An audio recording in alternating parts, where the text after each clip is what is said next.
Exam tour. आपसे बता दें मेरे साथ इंजीनियर संजय सर हैं, सीनियर असिस्टेंट लोको पायलट, और आपसे बता दें वर्तमान समय में ट्रेन मैनेजर हैं। और कल वैकेंसी दिया जाता है। जिस तरीका से अभ्यर्थी कोई भी वीडियो बनाइए तो 6 साल 7 साल बाद वैकेंसी आता है और 2250 वैकेंसी है, इस पर भी चर्चा करेंगे। और इसके साथ साथ कि क्या आरपीएफ का दे दिया गया तो और वैकेंसी कब तक आ सकता है, क्या उम्मीद है। जैसे आप लोग टेक्नीशियन का वेट कर रहे हैं, लोको पायलट का वेट कर रहे हैं, और अन्य रेलवे में जो वैकेंसी है उस पर आप वेट कर रहे हैं जेईई वगैरह का, तो संपूर्ण जानकारी सर से लेंगे। सर आपका स्वागत है एग्जाम टूर में। धन्यवाद एग्जाम टूर को और प्लेटफॉर्म कोचिंग को भी। तो अभी यदि हम बात कर रहे हैं, आपका जो कांस्टेबल का दिया है 250 ही मात्र और एसआई का 2000 दिया है, तो इस नोटिस में आप एक चीज देखिएगा, लिखा गया है करंट राउंड। और यह रेलवे बोर्ड आरपीएफ आपका डीआईजी को इन्फॉर्म किए हैं कि ठीक है, आपको इस प्रोसीड्योर में पूरा सिलेबस दे दिया है, कितना नंबर ऑफ क्वेश्चन रहेगा। इसके आधार पे आपको हर एक जोन वाइज वैकेंसी जितना क्रिएट होगा वो क्रिएट करके पब्लिश कीजिए सेंट्रलाइज एम्प्लॉयमेंट नोटिस। ठीक है, तो ये जो करेंट राउंड लिखा है इसको ध्यान में रखते हुए ये जो आपका अभी 2250 जो पोस्ट है दिख रहा है आपको, ये आपको इंक्रीज होने की संभावना है। इंक्रीज बढ़ जाएगा। क्यों इंक्रीज होने की संभावना है? रेलवे जो आपको वैकेंसी देती है ना, वो 2 ईयर आगे की देख करके भी देती है। तो ये करंट राउंड का भी बात किया है कि करंट राउंड में अभी 2200 यानी इतना वैकेंसी है। तो आपको देखते हुए, सारा कुछ देखते हुए जोन को भेज दिया है नोटिस रेलवे बोर्ड के द्वारा कि आप वैकेंसी को क्रिएट कीजिए और फिर पब्लिश कीजिए। मतलब रेलवे बोर्ड से यह ऑर्डर निकल गया कि आप वैकेंसी कभी भी रिलीज कीजिए। ये सारे देखते हुए, और करंट राउंड में ये वैकेंसी है, आगे वैकेंसी कितना हो जाएगी, अब जो रेलवे कहती है कि हम 2 साल आगे लेकर के चलते, कारण ये है कि कितना गैप हो गया वैकेंसी का। आपको 4 साल 5 साल के बाद वैकेंसी आ रही है। जब इससे पहले आई थी तो 10,000 12,000 वैकेंसी थी, और 5 साल के गैप में आपको 2,000 वैकेंसी रहेगी। तो ये श्योर है, मेरा जो थिंकिंग कहता है कि ये जो करंट राउंड का इस नोटिफिकेशन में चर्चा किया गया है, उसके आधार पे नेक्स्ट 2 ईयर का वैकेंसी को लेकर के सारे जोन वाइज वैकेंसी क्रिएट करेंगे और इससे अधिक पोस्ट रहेगी। ठीक है, मतलब इससे पहले इतना हो सकता है या पहले से ज्यादा भी हो सकता है यदि संभावना देखा। हाँ, संभावना यदि इतना ही पोस्ट रहेगा तो फिर आपको सेकंड राउंड के लिए फिर नोटिस निकालेगी। लेकिन रहा था सेकंड राउंड, लेकिन रेलवे ऐसा करता है नहीं कि बार बार एग्जाम ले, क्योंकि प्रोसेस में भी समय लग जाती है। बार बार एग्जाम एजेंसी का टेंडर निकाला जाता है, फिर बिड लगती है। तो इस सबको देखते हुए इस पर विचार करेगी और फिर ये वैकेंसी इंक्रीमेंट होगी। जो संभावनाएं हैं मेरे चांस से ये श्योर होना चाहिए। जो बात आप वैकेंसी की, तो एलपी टेक्नीशियन की जो आप वैकेंसी की इतना जो गैप हो गया 2018 के बाद अभी तक जो वैकेंसी नहीं आई है, तो कुछ इंटरनल डिपार्टमेंटल भी समस्याएं होती है। जैसे आप देखे होंगे कि जीडीसी का वैकेंसी निकली हुई थी, एलपी टेक्नीशियन यानी जो क्रिटिकल सेफ्टी कैटेगरी के अंतर्गत आते हैं, तो उसका एग्जाम आपको 15 दिसंबर को ही हो जाना था। तो एक 15 दिसंबर का था, 19 दिसंबर और 22 दिसंबर। तो कुछ एग्जाम में अनियमितता के कारण, कुछ सिस्टम के प्रॉब्लम के कारण उस एग्जाम को पोस्टपोन करके आगे बढ़ा दिया गया। इस कारण से जो संभावनाएं है कि एलपी टेक्नीशियन की वैकेंसी थोड़ा सा डिले, 1 महीना 1.5 महीना, फिर भी यह पूरी उम्मीद है कि जनवरी या फरवरी के फर्स्ट वीक तक ये वैकेंसी आपकी आ जानी चाहिए। सर क्या सीट रह सकता है जिस तरीका से 18 के बाद आ रहा है, क्या उम्मीद है? कभी कभी कोई बोल रहे हैं कि 65,000 भी रह सकता है, कितना रह सकता है, कुछ उम्मीद तो होगा, अनुभव भी है। अनुभव इन द सेंस कि जो जीडीसी का वैकेंसी निकलता है वो 25% कोटा निकलता है आपका टोटल वैकेंसी का।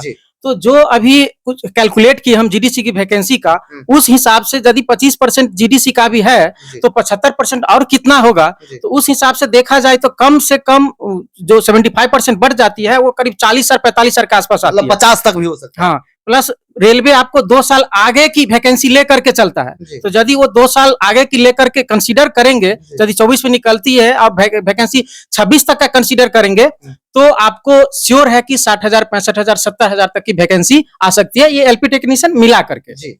ठीक है, अलग अलग, हाँ, दोनों मिला करके। 1 लाख छात्रों को ऑफिसर अकेडमी दे रहा है एसएससी जीडी की पूरी तैयारी फ्री, कंप्लीटली फ्री साथियों। 6,000 रुपए का कोर्स यानी 1 लाख बच्चों के लिए 60 करोड़ का स्कॉलरशिप पूरे भारत के बच्चों के लिए ऑफिसर अकेडमी दे रहा है, पूरी तरह से फ्री। इस पेड कोर्स के अंदर में आपको लाइव क्लास मिलेगा, लाइव छूट जाएगा, रिकॉर्डेड मिलेगा, नोट मिलेगा, टेस्ट सीरीज मिलेगा, सब कुछ उपलब्ध है और पूरा का पूरा फ्री। 6,000 रुपए की जगह पे 0 हो जाएगा। कोड लगाना है TOA 100 और पूरा का पूरा कोर्स फ्री पढ़िए और सिलेक्शन लीजिए। अभी प्ले स्टोर को खोलिए, ऑफिसर अकेडमी ऐप को डाउनलोड कीजिए और क्लासेस करना शुरू कीजिए, वो भी पूर्णतः निःशुल्क। इसके बाद अपकमिंग वैकेंसी ग्रुप डी का भी चांस है। सीआरपी आपका बात कर रहे हैं, ग्रुप डी का भी चांस है। उसके बाद NTPC भी? हाँ एनटीपीसी अभी थोड़ा कह सकते हैं कि कम chance क्योंकि उसका कुछ प्रोसेस अभी जो बाकी 19 वाला है उसका भी बाकी है। जी, तो ग्रुप डी हम मानते हैं कि ग्रुप डी अभी आ सकती है। जी। उसके बाद फिर जेई का वैकेंसी भी बहुत दिनों से पेंडिंग में है। जी। और 2018 में एक नोटिस निकाला था जो सीनियर सेक्शन इंजीनियर SSE वो पहले हटा, ओपन वैकेंसी से हटा दिया गया था। जी। फिर दिया गया था कि नहीं अब ओपन रिक्रूटमेंट होगा, जी। तो उस वैकेंसी की भी चांस Chances है। हाँ सर अभ्यर्थी के मन में ये रहता है, संजोग ये है कि आप पढ़ाते भी हैं, बुक भी लिखते हैं, बहुत सारा काम भी करते हैं, उसके साथ साथ आप जॉब भी करते हैं। क्या क्या सुविधा मिलता है, किस प्रकार का वेतन मिलता है, ये सब विद्यार्थी जानना चाहते हैं। क्योंकि जो भी तैयारी करते हैं थोड़ा सा जुनून आ जाता है, वेतन का नाम सुनते हैं, सुविधा का नाम सुनते हैं, एक रेलवे में जॉब करने का अलग अंदाज होता है, कैसा लगता है? ये बात आप सही बोल रहे हैं हाँ। कि एक सेंट्रल गवर्नमेंट का जॉब है, खास करके रेलवे। जी, बिहार, झारखंड, यूपी के बच्चे के लिए रेलवे एक अलग हुजूम होता है कि नहीं ये रेलवे में जॉब कर रहे हैं। रही बात फैसिलिटी की और बात करते हैं हम ALP की, जी, तो ALP एक रनिंग कर्मचारी, रनिंग कैडर में आते हैं, ठीक है। तो इसका सुविधा अन्य से कुछ अलग होते हैं। जी। तो यदि आपका बेसिक सैलरी, यदि सपोज दैट हम सीनियर LP का यदि बात कर रहे हैं, तो यदि आपका बेसिक सैलरी इसमें 25,500 है जी, और अभी महंगाई भत्ता सब जोड़ उड़ करके यदि आपको 45-50 हजार आता है, जी। ऊपर से किलोमीटर भी जब ऐड होती है तो ये आपको 70 प्लस चली जाती है। 70+? हाँ सैलरी, केवल हम सीनियर LP का बात कर रहे हैं जिसका किलोमीटर एवरेज 5,000, 6,000, 7,000 जाता है। लगभग ₹3.95 या 96 पैसा मिलता है आपको 1 किलोमीटर का, जी, ठीक है। तो अप्रोक्स ₹4 उसको मान लीजिए। यदि कोई 7,000 किलोमीटर पर मंथ कमाता है, यानी 7,000 किलोमीटर गाड़ी चलाती है, तो 7×28 उसको सैलरी के अलावा अलग से हो गया, जी। ठीक है। तो एक अलग कर्मचारी की सैलरी आपको मिल जा रहा है किलोमीटर में। जी। उसके बाद अन्य सुविधाएं आपको आवास वगैरह वो सब तो मिलता है। यदि आप आवास रेलवे का लिए हुए हैं तो ठीक है, नहीं तो फिर आपको HRA मिलता ही है, वो सिटी बाय सिटी आपका अलग होता है। फिर TA DA मिलता है, मेडिकल वगैरह सर? हाँ मेडिकल वगैरह सारे पूरे फैसिलिटी। परिवार का या मम्मी पापा वगैरह सबको? रेलवे का एक सबसे बड़ा डिमेरिट है, वो मम्मी पापा को रेलवे फैमिली में कंसीडर नहीं करता है, केवल अपने परिवार? हाँ केवल अपने परिवार को, आपके वाइफ को, आपको, आपके बाल बच्चे को। हाँ दूसरी, यदि आपका कोई सिस्टर है वो आप पे डिपेंडेंट है तो फिर उसको कंसीडर, शादी नहीं हुआ है और या फिर डाइवोर्स केस में वो सिंगल है, आप पे डिपेंडेंट है, तो फिर उसको कंसीडर करते हैं। फिर यदि आप मम्मी पापा में केवल मम्मी है और आप पे डिपेंडेंट है तो फिर उसको कंसीडर करते हैं। सर बाहर टूर वगैरह के लिए भेजा जाता होगा या आप लोग को कुछ पासेज मिलते होंगे, अप डाउन ये सब? पासेज लगभग 8 या 10 पासेज मिलते हैं, ठीक है। 3rd AC तक का आप फ्री ट्रेवल कर सकते हैं ऑल ओवर इंडिया, ठीक है। जहां आपको पास कटाना है वहां पास कटा लीजिए, वहां से आप all over India 3rd AC तक जा सकते हैं। फिर लोको पायलट बनेंगे तो और इससे आपको पासेस की संख्या बढ़ जाएगी और सुविधा बढ़ेगी, ठीक है। तो ये सब फैसिलिटी है। और रनिंग कर्मचारी को आप यदि कहीं ट्रेन लेकर के जाते हैं तो एक रनिंग रूम मिलता है, ठीक है। तो रनिंग रूम में आपको फुल फैसिलिटी मिलता है, एक तरीका से समझे कि 3rd स्टार 5 स्टार होटल की तरह आपको जाएंगे, नया बेड मिलेगा, फिर आपको खाना पीना वहां पर मिलेगा, हाँ बना करके आपको देगा। सामान वगैरह देना पड़ता है? पहले सिस्टम था कि आप केवल टोकन कटा लीजिए, सब कुछ रहता था, तो कुछ क्वालिटी को इश्यू होता था। तो अब सिस्टम ये हो गया कि आप राशन सामान दे दीजिए, आपको बना करके देगा, टेबल पे खाना परोस देगा, खिलाएगा, फिर वो खाना थाली उली लेकर के चला जाएगा, ठीक है। आपको जो देना है, आपको जो देना है, वेज देना है, नॉन वेज देना है, आपको बना करके तैयार हो जाएगा। फिर 8 घंटा आप रेस्ट कीजिए रनिंग रूम में, फिर गाड़ी लेकर के जाइए। सर अब तो ये हो गया, चूंकि अब जुनून आ जाएगा बच्चे में, तैयारी कैसे करें, समय भी कम है और रेलवे में देखा जा रहा है यदि वैकेंसी इस तरीका से आप बता रहे हैं जनवरी लास्ट या फरवरी फर्स्ट वीक में दे दिया जाता है तो एग्जाम बहुत जल्द भी लिया जाएगा। चूंकि आनन फानन में अब जो भी वैकेंसी दिया जा रहा है, कई एक बार इस पर ट्विटर कैंपेन भी चलाया गया, फिर भी सरकार इस पर विचार नहीं की। लेकिन चुनाव है तो चुनावी वैकेंसी हो चुकी है, सरकार इस पर विचार जरूर करेगी। सर अब तैयारी कैसे करें, तैयारी में क्या क्या शुरुआत करें, क्या क्या ध्यान में रखें? तैयारी में देखिए, पहले का सिस्टम क्या था कि आप ट्रेड नहीं भी पास करते हैं तो हो जाएगा, लेकिन अभी जो आपको पार्ट A कर दिया गया है कि ठीक है PT है, क्वालिफाइड है, इसमें आपको मैथ रीजनिंग साइंस पूछ रहा है।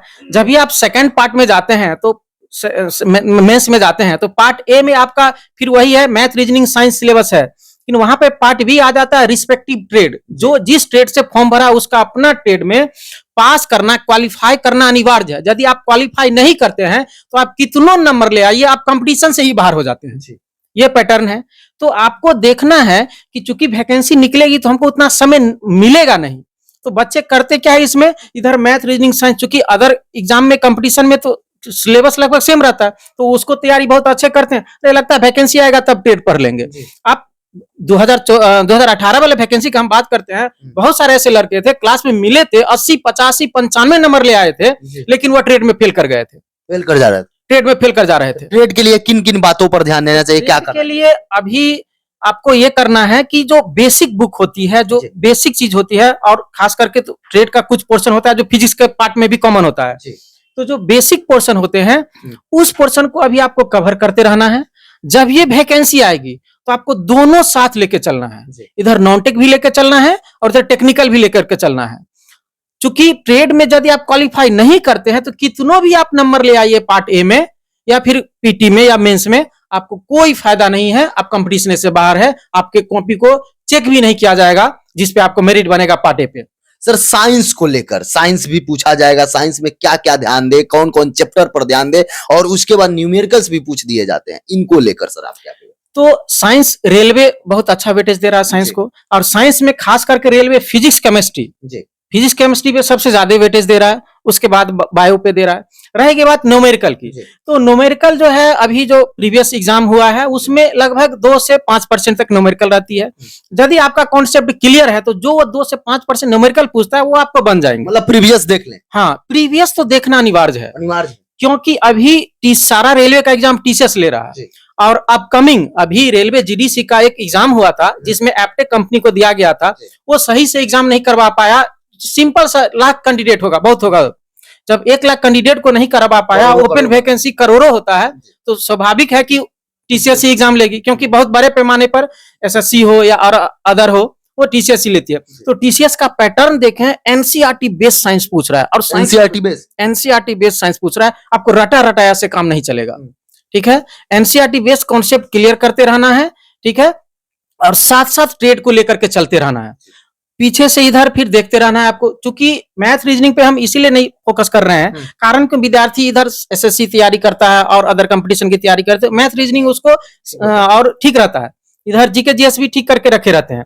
फंसता है रेलवे कहां, साइंस में घुमा देता है क्वेश्चन, खास करके एलपी टेक्नीशियन में क्या करता है, आपको ट्रेड फंसा देगा। तो जब तक आपका कॉन्सेप्ट क्लियर नहीं रहेगा तब तक आप एग्जाम क्वालिफाई नहीं कर सकते हैं, और यह कंपटीशन में इतना भीड़ होता है कि स्टूडेंट लगता है कि अरे इतना भीड़ में हम क्या कर पाएंगे। लेकिन वास्तविकता बात पूछा जाए, 2018 की बात हम कहते हैं, बहुत सारे ऐसे लड़के हैं जो मिनिमम क्वालिफाई पे क्वालिफाई किए हैं, अभी जॉब कर रहे हैं मेरे साथ, मिनिमम क्वालिफाई पे। इसका रीजन एक है, ट्रेड में सब फेल किया है। पटना बोर्ड पे ऐसे लड़का आए थे, कोचिंग में मिले थे, 42 नंबर था, 42 नंबर पे जॉब कर रहे हैं अभी। मतलब ट्रेड को विशेष ध्यान देना पड़ेगा। ट्रेड पे ऐसे सर आप बता रहे हैं कि पटना बोर्ड का कट ऑफ मिनिमम गया, बहुत सारा ऐसा बोर्ड था, बहुत सारे ऐसे विद्यार्थी थे जो 40-42 भी लाए तो पास कर गए, इसका कारण ट्रेड था। तो ट्रेड में अभी विद्यार्थी क्या करें, कैसे तैयारी करें ताकि ये पोजीशन ना आए कि ट्रेड में फेल ना करें? तो जो भी स्टूडेंट आईटीआई ट्रेड कॉलेज से किए होंगे, कुछ ना कुछ तो नॉलेज रखे होंगे, उसको कुछ ना कुछ पता होगा कि हम क्या क्या बुक पढ़े थे, नहीं तो कम से कम वही बेसिक बुक अभी उसको थ्रूली फॉलो करते रहना है। ऐसा नहीं कि हम छोड़ दिए, 100% छोड़ दिए। खास करके जो रेलवे एएलपी टेक्नीशियन की तैयारी कर रहे हैं, उसको तो ट्रेड से नाता तोड़ना ही नहीं है, नहीं तोड़ना है। ट्रेड से नाता तोड़िएगा, उधर जॉब से नाता टूट जाएगा। कारण क्यों, ट्रेड फेल, सब खत्म।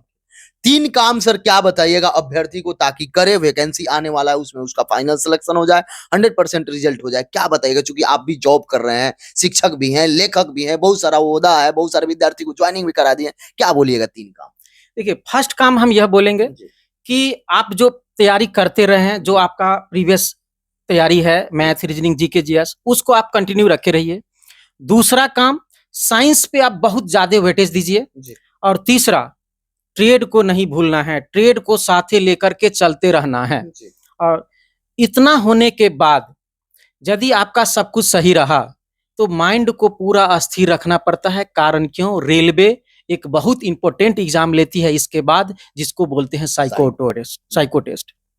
और साइको टेस्ट ऐसा है, 5 टेस्ट उसमें होते हैं एक साथ। यदि किसी एक टेस्ट में भी आप अनक्वालिफाई किए, पूरा साइको टेस्ट से बाहर। एक भी टेस्ट में यदि अनक्वालिफाई किए, आप टेस्ट से बाहर।